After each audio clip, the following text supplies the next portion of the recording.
안녕하세요. 서원장입니다. 자, 오늘은 근생 빌라들, 불법 건축물, 위반 건축물로 등재되어 있는 이런 근생 빌라들이 상당히 많은데 이 물건에 대해서 한번 설명을 하려고 합니다. 사건 번호는 2021 타경 56159 사건이고요. 방이동에 있는 지금 근린상가라고 되어 있어요. 그리고 건물 전용 면적이 12.72평인데 3억 4,900 감정이 나온 물건이 지금 9,100까지 떨어졌습니다. 자, 이렇게 보면 외형상 지금 빌라인데 근린상가로 되어 있어요. 자, 이런 물건들은 왜 나오는지 이런 설명들은 뒤에 가서 하고요. 보시면 집합 건축물 대장상 용도는 2종 근린생활시설이라고 되어 있죠. 근데 현황 주택으로 이용 중이고 위반 건축물로 등재되어 있음이라고 되어 있습니다. 그래서 2017년 3월 15일 날 위반 건축물 표기가 돼 있고요. 그래서 사무소 용도를 주택으로 변경해서 사용하고 있는 바 본건에 대한 이행 강제금 부과, 체납 여부 등은 별도로 확인하셔 경매 진행 및 입찰 시 유의 바람이라고 되어 있습니다. 자, 이제 이런 물 이유 때문에도 지금 떨어져 있고 또 하나가 뭐가 있냐면 그 전에 또 뭐 이건 크게 중요하지 않은데 등기부 상에는 33.35였는데 집합 건축물 대장상에는 나중에 그래서 추가가 됐네요. 32.0, 42.06으로 바뀌었다라고 되어 있습니다. 그래서 이 물건 보시면 선순위 임차인이 있어요. 보증금 2억 2천이라고 되어 있습니다. 자, 그러다 보니까 이 선순위 임차인 보증금이 모자르게 낙찰된다 하더라도 낙찰자는 인수해야 보니까 그래서 떨어진 부분도 있고, 자, 이거는 근생 빌라 위반 건축물이기 때문에도 지금 떨어진 상황입니다. 등기부를 보시면 등기부에서는 뭐 별다른 특이사항은 지금 뭐 보이는 게 없고요. 자, 이런 근생 빌라들이 많은 이유, 그게 뭐냐? 그냥 간단히 얘기하면 수익을 극대화하기 위해서 그래서 하는 겁니다. 그래서 이 물건 보시면 이 사진상, 자, 2, 3, 4, 5, 6, 7층까지 올라가 있습니다. 원래 빌라는 4개 층까지만 지을 수 있어요. 근데 지금 여기 보시면 지금 6개 층을 쓰고 있습니다.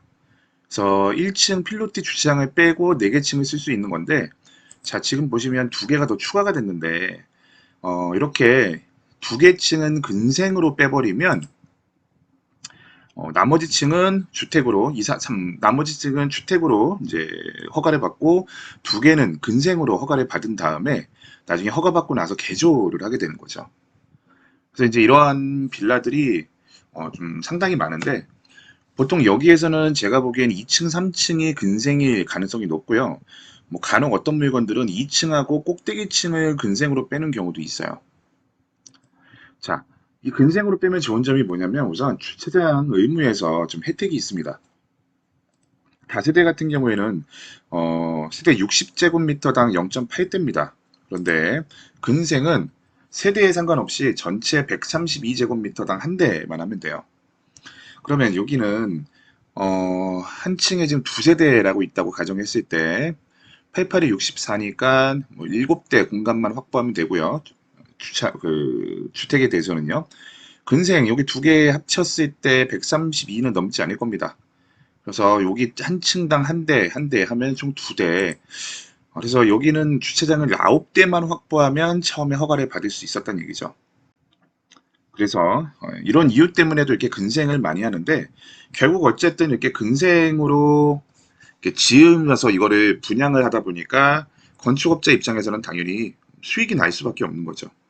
그래서 과거에는 이런 근생으로 허가난 거를 위에 주택으로 허가난 것보다 한 2천만 원 정도 저렴하게 해서 분양을 했었어요.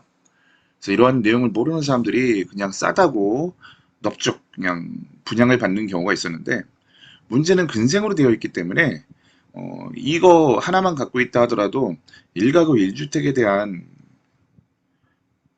비과세 혜택도 받을 수가 없는 거죠. 그리고 이런 근생 물건들은 이제 이행강제금이 부과가 되는데 그 이행강제금 얘기는 뒤에서 하겠습니다. 그래서 어쨌든 서울하고 서울 경기에서만 하더라도 이런 물건들이 아마 수만 개에서 10만 단위로 넘어갈 정도로 굉장히 많이 있을 거예요. 그래서 과거에는 이렇게 싸게 분양을 했었는데 이러한 내용을 이제 아는 사람들이 분양을 안 받다 보니까 이제는 건축업자들이 여기에 전세를 놓게 됩니다. 전세를 놓게 되고 나중에 이 전세 보증금만큼의 가치가 안 돼서 반환해 줄 수가 없다 보니까 이걸 또 명의로 넘기는, 그래서 요즘에 많이 발생했던 빌라왕 사건처럼 그런 상황들이 많이 또 발생하는 그런 게 있었던 거죠. 근데 이 건은 보니까 어, 소유자가 2017년에 이거 사고 그 이후에 뭐 소유권 이전을 한 사항은 없어요. 그래서 이거는 명의 떠넘기기 한 뭐 그런 사건은 뭐 아닌 걸로 봅니다. 자, 좀 전에 말씀드렸다시피 이런 근생 빌라는 이행 강제금이 계속 부과가 돼요. 그래서 이거 같은 경우에 옛날에는 1년에 최대 2회 부과로 5회를 부과하면 더 이상 부과가 안 됐습니다. 그래서 일반적으로 실무적으로는 1년에 한 번씩만 부과가 돼가지고 5년이 지나면 더 이상 이행강제금이 부과가 안 됐던 거예요. 그래서 이 업자들이 이거를 팔아먹을 때 이 이행강제금 부과되는 그 벌금을 자기들이 미리 그 돈을 줘버리고 이렇게 분양하고 이런 사례들이 굉장히 많았었어요. 그랬었는데 근데 5회 부과가 끝났다 하더라도요. 불법 건축물에 대한 그 위반 건축물 딱지는 사라지지 않아요. 그대로 남아 있습니다. 그래서 그렇게 해가지고 많이 했었는데 이제 문제는 뭐냐면 2019년도에 법이 바뀌었습니다. 그래서 이제는 원상복구시까지 계속 부과가 됩니다. 그래서 1년에 지금 2회씩 부과를 한다라고 하고 있고요.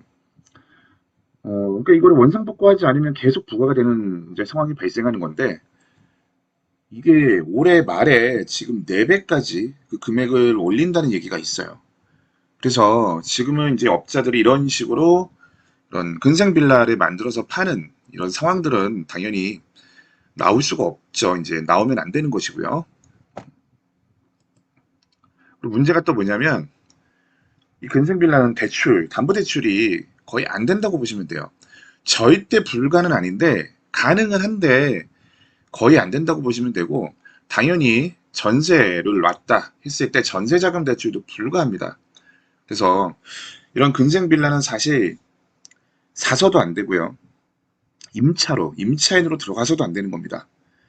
사는 순간 이미 사실 물렸다라고 봐야 되는 거고요. 여기에 들어가는 임차인들 아무리 선순위라 하더라도 사실 전세 보증금만큼의 가치가 대부분이 안 돼요. 그러다 보니까 전세 보증금 나중에 계약 만료 후에 받아가려고 해도 받을 수가 없는, 그래서 이렇게 경매가 나오는 상황들이 발생한다는 겁니다. 근데 문제는 낙찰도 되지가 않는다라는 거죠. 그러면 무조건 좀 절대 안 되느냐? 그건 아닌 게 우선 이거 건축물의장을 보시면 위반 건축물이라고 되어 있어요. 그렇죠? 근린생활시설 사무소라고 되어 있고요. 밑에 보시면 아까 전에 나와 있었지만 2017년 3월 15일 날 위반 건축물로 표기했다고 되어 있죠. 자, 이게 법 개정되기 전에 했던 건데 아까 개정된 법은 2019년 4월 23일입니다. 그래서 개정되기 전에 이미 부과가 된 경우에는 5회 부과로 끝나는 걸로 제가 알고 있습니다. 그래서 아마 이 물관 같은 경우에는 5회 부과로 이미 이행강제금은 더 이상 부과가 안 되는 상황일 것 같다라는 생각이 들어요. 그래서 이 부분은 뭐 건축가에 확인을 해보셔야 되는 건데 그렇다고 한다면 말 그대로 싸게 받으면 뭐 된다는 건데 벌금은 더 이상 나오지 않는 거죠. 지금 보시면 3억 4,900 감정이 나왔고 선순위 임차인이 2억 2천이에요. 이게 감정이 높게 나온 건지 아닌지는 모르겠지만 만약 이게 말 그대로 감정가만큼의 가치를 한다면 즉 주택으로서는 그 정도 가치를 한다면 그래서 이 임차인의 보증금 2억 2천만 원 이상의 그런 가치가 있다면 임차인 보증금을 인수하고 받아도 나쁘진 않을 수 있습니다. 대신 대출이 안 된다는 거. 그래서 이런 물건을 전세로 놔가지고 또 하기보다는 차라리 그냥 대출을 어떻게든 끌어내서 월세로 월세 수익을 보는 거. 그건 나쁘진 않을 것 같아요.